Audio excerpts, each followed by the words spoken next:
All right, so we're diving deep today into clusters and how they play this really cool role in building stronger communities. Yeah, clusters are fascinating. I've been doing a lot of reading on them, and they're really about Like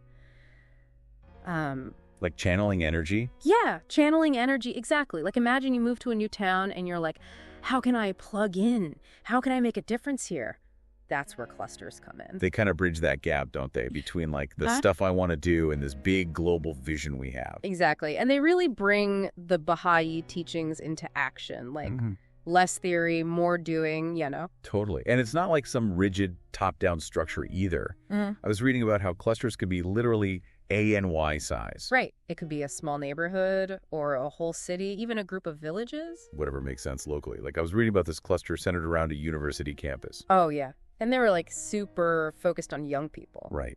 Talking about how faith and science connect. And then you have another cluster, maybe across town in a rural area. Where they're all about agriculture and literacy. Yeah, totally. So many possibilities. Each cluster is like its own little ecosystem, So how do they actually work, though? What's going on at the ground level in these clusters? Well, they have these things called reflection meetings, and they're really key. Okay, yeah, I read about those. So it's like more than just reporting what you did, right? Yeah. It's like deeper than that. Way deeper. Like imagine a group trying to figure out how to deal with social isolation in their neighborhood. Something lots of places are struggling with. Exactly. So they're like, okay, how do the Baha'i writings on unity and service apply here? Oh, that's cool. Like taking these big ideas and making them practical on the ground. Exactly. Or maybe another group is super worried about the environment. Like how to live more sustainably. Right. So they're reflecting on their actions, drawing on the Baha'i teachings to guide them, and consulting with each other on practical solutions. I like that it's not about we did this many activities, but more like how are we growing from what we're doing? Yeah. It's like that personal growth thing we all go through. Try something, see if it worked, adjust course, repeat. You got it.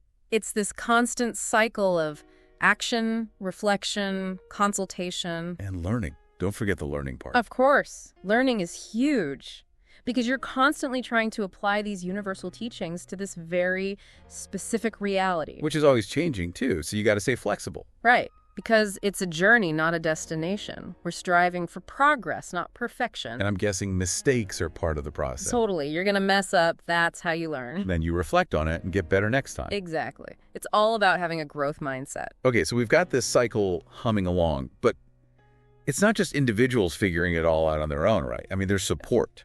Oh, tons of support. So, like, who are all these people helping things run smoothly? Okay, so first you have the auxiliary board members and their assistants. Right, they're kind of like the wisdom keepers. Yeah.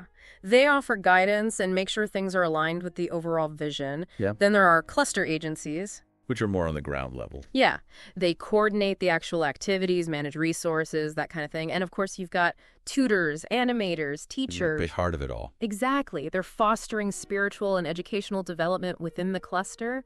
So you've got this whole network of people. All working together. Yeah. So where does someone listening to this, where do they fit in? Like, what can I do? Oh, man, so much. You could facilitate a study circle. Oh, yeah, dive deep into the writings. Right. Or maybe you're great with kids, so you lead children's classes, helping them connect with their faith. What about just showing up to devotional gatherings? I bet that's important. Hugely important. Just being present, strengthening those spiritual bonds within the community. Wait, that matters. Yeah. Sometimes just knowing you're not alone in this makes all the difference. Totally. You can also offer support to others, encouragement, share your experiences. There's so many ways to contribute. Okay, so we've gotten into the nitty-gritty.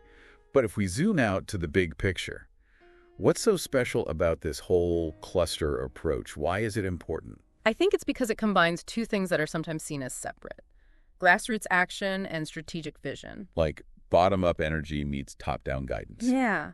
And it manages to do that while being super flexible. I can adapt to any context. But always stays grounded in those core Baha'i principles. It's pretty amazing, actually. It's almost like this beautiful dance, individual initiative working in harmony with collective purpose. Exactly. And it empowers everyone, both individuals and institutions, to create a society that's both spiritually vibrant and socially cohesive.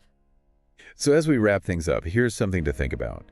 How could this concept of clusters work in your community? We talked about neighborhoods and towns, but what about your workplace? Or your online communities. Even your family. Could you apply these ideas there? Food for thought. Thanks for joining us on this deep dive.